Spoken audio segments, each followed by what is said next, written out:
तो आप देख रहे हैं खास पेशकश दाग दाग दिल्ली। तो ये दामन पर दाग दिल्ली के लग क्यों रहे हैं, इसका जिम्मेदार कौन है और कैसे मिलेगा इन तमाम दागों से हमें छुटकारा, इस पर बात करने के लिए बहुत खास मेहमान दिल्ली आज तक के स्टूडियो में मौजूद हैं। डॉक्टर गीतांजलि शर्मा, जो सोशल वर्कर भी हैं, काउंसलर भी हैं। आपका बहुत बहुत स्वागत है। Thank you. तो अलीपुर में गैंग रेप, सीपी में 5 स्टार होटल की कर्मचारी को उठाने की कोशिश, मयूर विहार में रेप, पांडव नगर में पुजारी पर रेप का आरोप, गुड़गांव में 2.5 साल, जी हां 2.5 साल की बच्ची से रेप की कोशिश और पटेल नगर में एक डॉक्टर पर यौन शोषण का आरोप।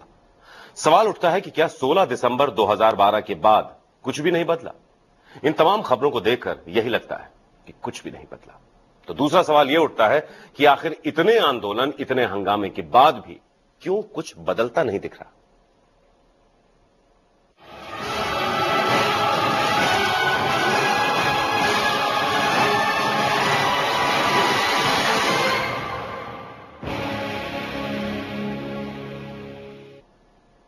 दिल्ली में गैंग रेप की वारदात ने पूरे देश को सन्न कर दिया, लेकिन लगता है इस वारदात के बाद भी लोग सुधरने का नाम नहीं ले रहे।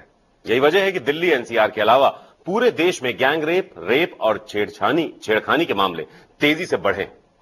यकीन मानिए ये आंकड़े महिलाओं की सुरक्षा को लेकर एक बार फिर सवाल खड़े कर रहे हैं।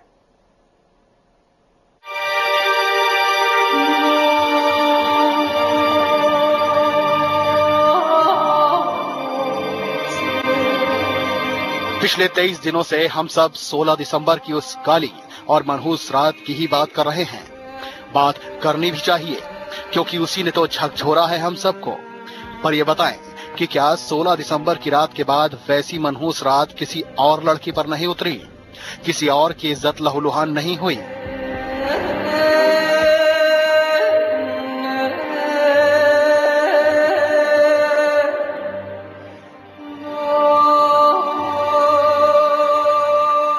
क्या अब दिल्ली और देश दोनों ही जगह महिलाएं पूरी तरह महफूज हो गई हैं?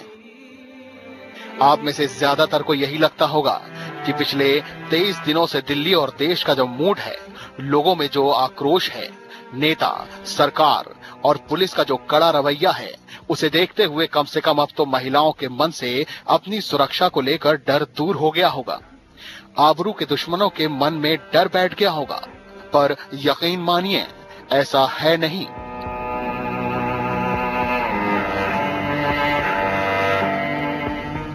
आपकी आंखें खोलने के लिए बस ये आंकड़े ही काफी हैं। 16 दिसंबर से 31 दिसंबर तक, यानी पिछले 15 दिनों में दिल्ली में रेप, गैंग रेप और छेड़खानी के 63 मामले दर्ज हो चुके हैं।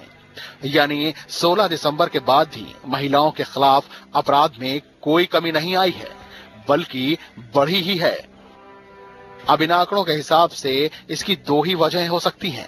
पहला ये कि 16 दिसंबर को थर्रा देने वाली वारदात के बावजूद अपराधियों के मन में दिल्ली पुलिस का कोई खौफ नहीं है, या फिर दूसरी ये कि 16 दिसंबर की घटना के बाद महिलाओं में जागरूकता आई है और इसीलिए वो अब खुलकर अपनी शिकायत पुलिस में दर्ज करा रही हैं और पुलिस भी अब ज्यादा ईमानदारी से शिकायत लिख रही है, जिसकी वजह से ये आंकड़े बढ़े हैं।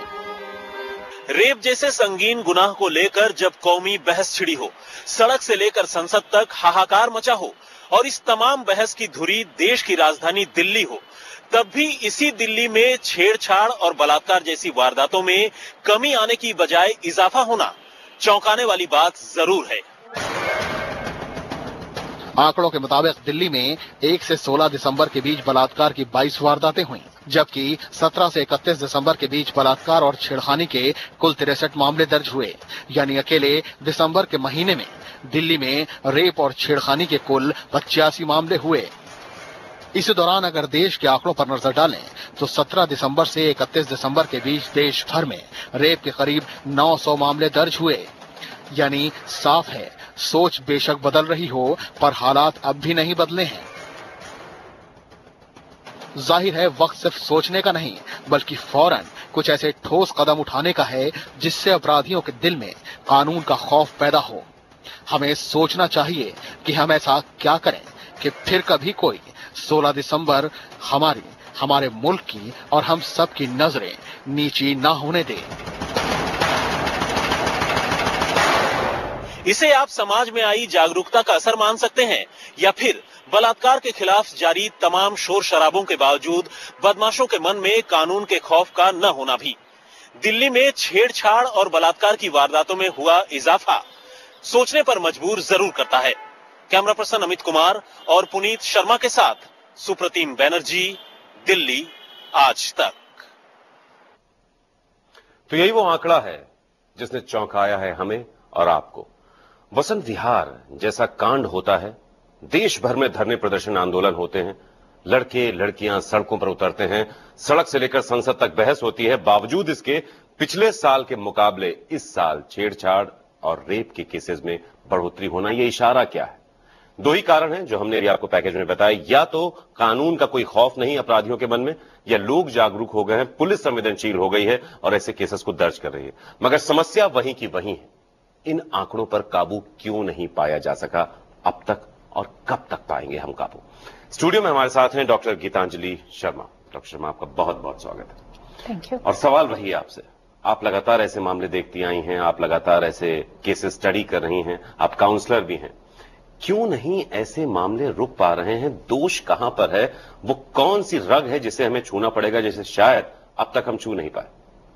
देखिए, सबसे पहले मैं ये कहूंगी कि हमें ये नहीं सोचना है कि बदलाव नहीं आ रहा है।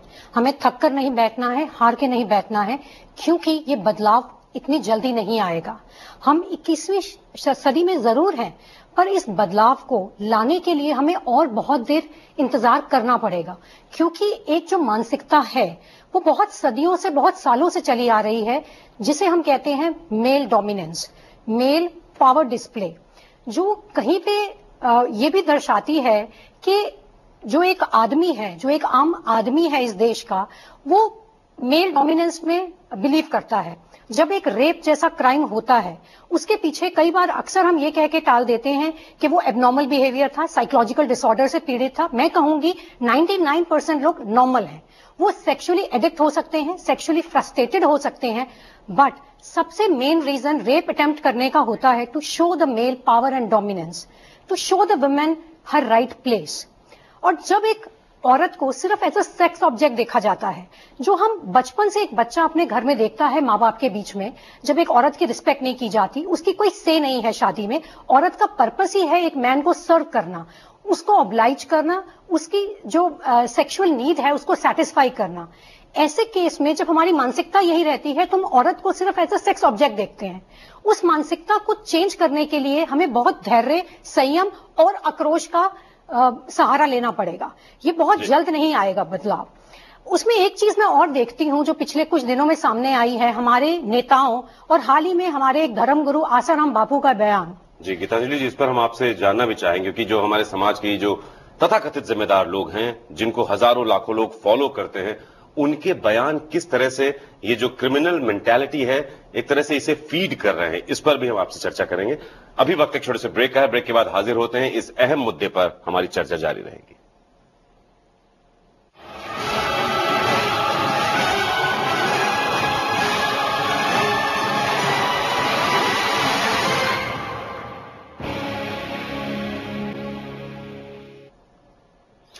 आप देख रहे हैं हमारी खास पेशकश दाग दाग दिल्ली। दरअसल दिल्ली में महिलाओं के खिलाफ अपराध की वारदात कम होने का नाम ही नहीं ले रही। अब जाहिर है लड़कियों में डर बढ़ता ही जा रहा है। हर जगह जाओ तो डर लगता है, कभी दिन में भी निकलना मुश्किल हो गया है जब से ये कांड हुआ है, और अभी भी चल ही रहे हैं ऐसे। आज भी मैं अपने फ्रेंड्स के साथ बाहर आई थी तो मम्मी भी बोल गई कि अंधेरा होने से पहले आ जाना, नहीं तो मुझे बहुत टेंशन होती है। और जयपुर मेरे कॉलेज में भी मुझे बहुत सुनने को मिला था कि दिल्ली बिल्कुल सेफ नहीं है, दिल्ली ये है वो है। आजकल कहीं बाहर जाना, मेन रोड तक भी जाना है तो 10 बार सोचना पड़ता है कि क्या ये सेफ रहेगा, क्या मैं घर ठीक से वापस आऊंगी या नहीं आऊंगी। जो नहीं पता था कि इतना कुछ भी होता है दिल्ली में, आज पता चलता है कि हाँ सही में बहुत कुछ होता है। गली गली में नहीं, बाहर भी होता है, जहाँ पे हम लोग खड़े हैं वहाँ पे भी कुछ भी हो सकता है। इस रेप के केस के बाद तो बल्कि ये सब ज्यादा, मतलब घर से ज्यादा वार्निंग्स वगैरह मिलती हैं कि घर आओ, जल्दी आओ। जो आजकल के क्राइम्स बढ़ते जा रहे हैं उनको देखकर तो डर लगता है। ऐसा लगता है कि हम ना तो घर में सेफ हैं और ना बाहर सेफ हैं। तो दिल्ली में महिलाओं की सुरक्षा की हालत देखकर अब बाहर की लड़कियां भी यहां आने से कतराने लगी हैं। देखिए कानपुर की कुछ लड़कियां किस तरह दिल्ली से खौफ खा रही हैं। इसी तरीके के अपराध वहाँ पे कोई सिक्योरिटी लेडीज के लिए है नहीं, तो इसी वजह से हम कभी भी दिल्ली घूमने के पर्पज से भी अब नहीं जाना चाहेंगे, क्योंकि मैं रोजाना पेपरों में ऐसे किस्से पढ़ती हूँ, मैं बिल्कुल जाना नहीं चाहूंगा। आपकी जो सिस्टर है वहाँ नौकरी कर रही थी, उनको पापा ने वो नौकरी कर रही थी, लेकिन उनको पापा ने इसी की सुरक्षित नहीं ना वहाँ लड़के, इसलिए पापा ने उनको बुलवा लिया। तो ताज्जुब भी होता है, शर्म भी आती है। दिल्ली जैसा शहर जिसे हम वर्ल्ड क्लास सिटी कहते हैं, तमाम एमिनिटीज यहां पर मौजूद हैं। हम दिल्ली का कंपैरिजन दुनिया के तमाम विकसित देशों के शहरों से करते हैं, लेकिन दिल्ली आने से कतरा रही हैं लखनऊ, कानपुर, पटना, जमशेदपुर जैसे इलाकों की लड़कियां। क्यों दिल्ली में यह समस्या क्यों बढ़ रही है? डॉक्टर शर्मा, आपसे समझना चाहेंगे, दिल्ली में ऐसा है क्या? इसके क्या सामाजिक कारण है कि दिल्ली जो एक तरफ बहुत अल्ट्रा मॉडर्न एडवांस सिटी है, वहीं दूसरी तरफ मानसिकता में हम एकदम वही बर्बर मानसिकता के लोग हमारे आसपास हैं? क्यों? देखिए, जैसे अभी हमने देखा एक पैकेज में कि लड़कियां ये चीज डिस्कस कर रही हैं कि इस केस के बाद पेरेंट्स किस तरीके से उन पे जो है एक अंकुश लगा रहे हैं, या उन्हें एक तरीके से इनडायरेक्टली समझा रहे हैं कि बेटा इस समय बाहर मत आओ, सीधा घर आना, किसी के साथ मत जाओ, ऐसे कपड़े मत पहनो, ये मत करो, वो मत करो। तो अल्टीमेटली यहाँ पे सामने ये नहीं आ रहा कि लड़कों को क्या समझाया जा रहा है, इंस्ट्रक्शंस फिर से लड़की को ही दी जा रही हैं। और यही कई बयान हमारे नेताओं और धर्मगुरु के भी सामने आते हैं। जब हम बात करते हैं कि एक धर्मगुरु आसाराम बापू जिनका बयान आता है कि रेप होता है तो लड़की इसकी जिम्मेदार है, या उसे गिड़गिड़ाना चाहिए था कि आप मेरे भाई हैं और या आप मुझे अपनी बहन बना ले। तो मैं आप सब लोगों से एक चीज पूछना चाहूंगी, इसमें लड़की की गलती है कि वो इस चीज का शिकार होती है, या उन लड़कों की नजर में दोष है जिन्हें उसे अपनी बहन मानना चाहिए था?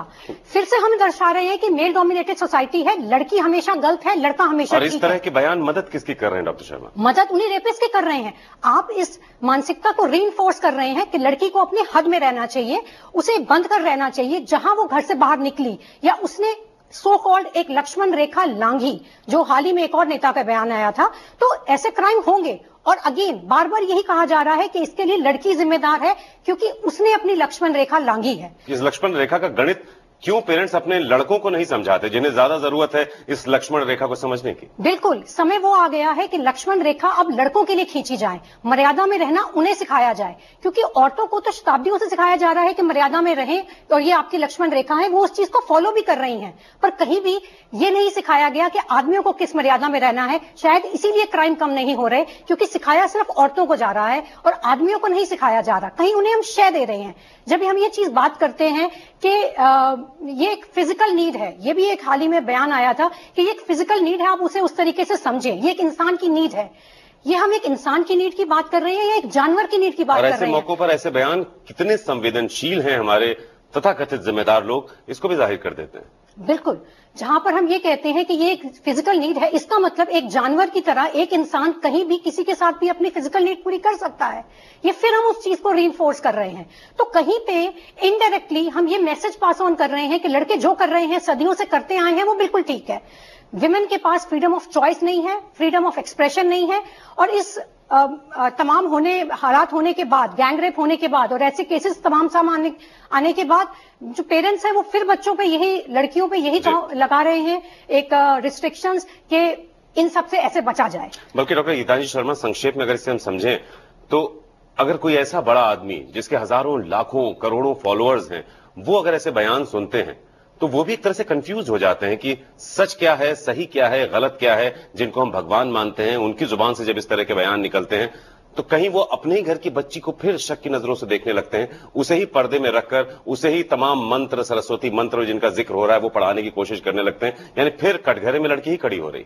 बिल्कुल, जहां पे हम गुरु एक वो हैं जो हमें मार्ग दर्शन देते हैं, धर्म गुरु जो हमें धर्म के मार्ग पे चलना सिखाते हैं, ऐसे धर्म गुरु अगर ऐसा बयान देते हैं कि औरत को ये करना चाहिए, इसमें गलती औरत की है, तो ऑफ कोर्स जो एक आम इंसान है और एक देखिए हमारी जो एक मानसिकता होती है वो हमेशा ये होती है कि जो हमें ठीक लगता है हम उसे अपनाते हैं। एक लड़के हैं, उनके लिए कंफर्ट जोन है, उनके लिए बयान बहुत अच्छा है, जो उन्हें प्रोवोक करेगा, उनकी जो मानसिकता है उसे रीइंफोर्स करेगा। और ऐसे बयानबाजी आने के बाद ऐसे जो वारदातें हैं वो और बढ़ेंगी। कुछ समय महीने पहले एक केस सामने आया था जिसमें आसाराम बापू के बेटे नारायण स्वामी पे एक औरत ने यौन शोषण का एक मुकदमा दायर किया था और उसके ऊपर इल्जाम लगाया था। कुछ दिन के बाद वो औरत उस केस को विड्रॉ कर लेती है, क्योंकि कुछ दिन के बाद उस औरत का ही कैरेक्टर असैसिनेट होने लग जाता है, उस औरत पे ही इल्जाम लगाए जाते हैं कि वो इस तरीके की है। तो ऐसे धर्मगुरु से हम क्या एक्सपेक्ट कर सकते हैं, और हम क्या एक्सपेक्ट कर सकते हैं कि ऐसे धर्मगुरु अभी भी इस समाज में एग्जिस्ट करें, ऐसे बयान देते रहें और हजारों लोग उनको फॉलो करते रहें। बहरहाल सही भी है कि जो महिलाओं के खिलाफ अपराध हैं वो जारी हैं, लेकिन इस बीच तमाम ऐसे बयान आ रहे हैं जो महिलाओं के बारे में दकियानूसी सोच को दर्शाते हैं। इनमें राजनीतिक पार्टियों के नेता भी हैं, धर्मगुरु भी हैं और खुद को बुद्धिजीवी कहने वाले कुछ लोग भी हैं। ऐसे में हम आपसे यही सवाल पूछ रहे हैं कि क्या महिलाओं के बारे में दकियानूसी सोच रखने वालों का बाइकआउट होना चाहिए? जवाब दीजिए हां या ना में। हां के लिए DAT स्पेस Y, ना के लिए DAT स्पेस N। फिर SMS कीजिए और जरूर SMS कीजिए 52424 पर।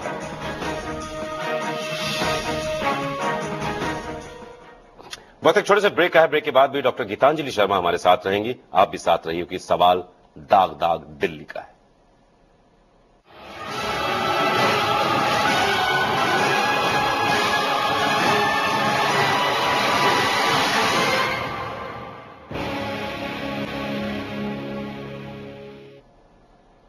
आप देख रहे हैं दाग दाग दिल्ली।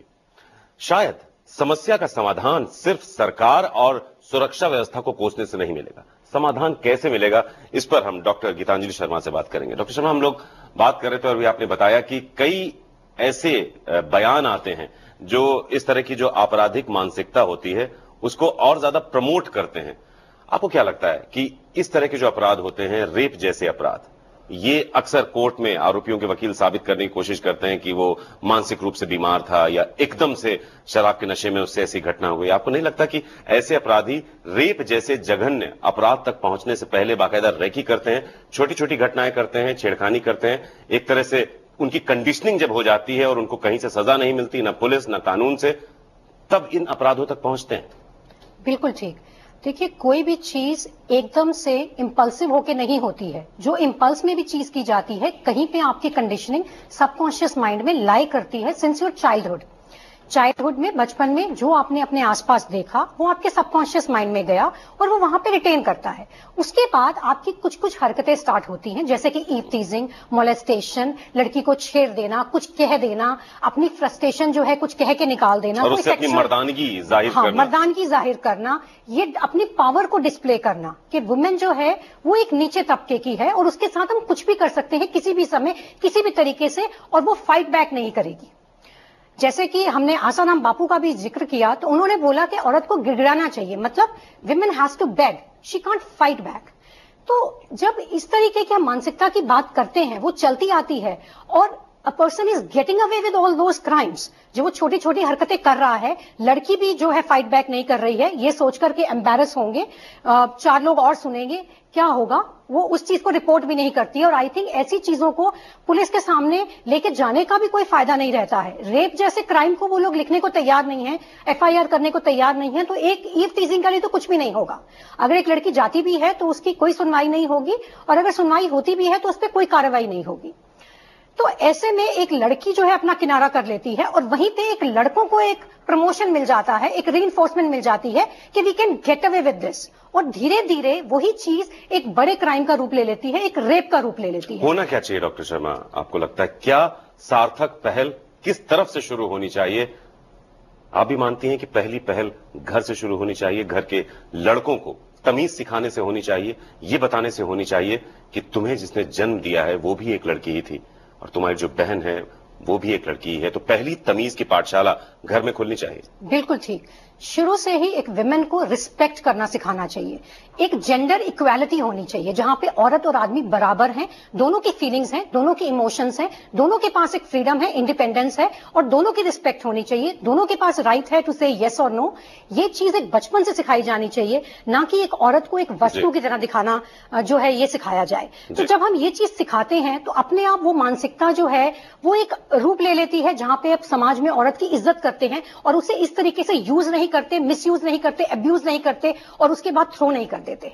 जरूरत सोच बदलने की है। अपने घर की बच्चियों को, लड़कियों को 15वीं 16वीं शताब्दी में मत धकेलिए। सोचिए कि इस समय वक्त अपने घर के लड़कों को यह बताने का है कि अब उनको किस तरह से समाज में पेश आना है, लड़की की इज्जत करना ये मां बाप का फर्ज है, और अगर ये फर्ज घरों में नहीं निभाया गया तो कोई भी कानून, कोई भी सजा इस तरह के अपराधों को शायद रोक ना पाए।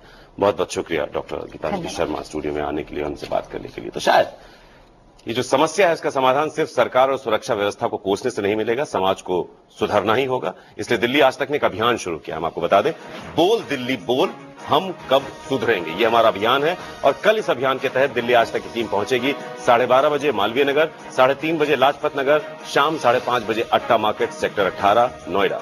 आप भी यहां आकर अपनी राय दे सकते हैं और कह सकते हैं अपनी बात। तो महिलाओं के खिलाफ अपराध लगातार हो रहे हैं, लेकिन इस बीच ऐसे भी तमाम बयान आ रहे हैं जो महिलाओं के बारे में दकियानूसी सोच को दर्शाते हैं। इसमें तमाम राजनीतिक पार्टियों के नेता हैं, धर्मगुरु हैं, खुद को बुद्धिजीवी कहने वाले लोग भी हैं। हम आपसे पूछ रहे हैं, क्या महिलाओं के बारे में दकियानूसी सोच रखने वालों का बाइकआउट होना चाहिए? हाँ या ना में जवाब दीजिए। हाँ के लिए DT_Y, ना के लिए DT_N, फिर हमें SMS कीजिए 52424 पर। हमें इंतजार है आपकी राय का।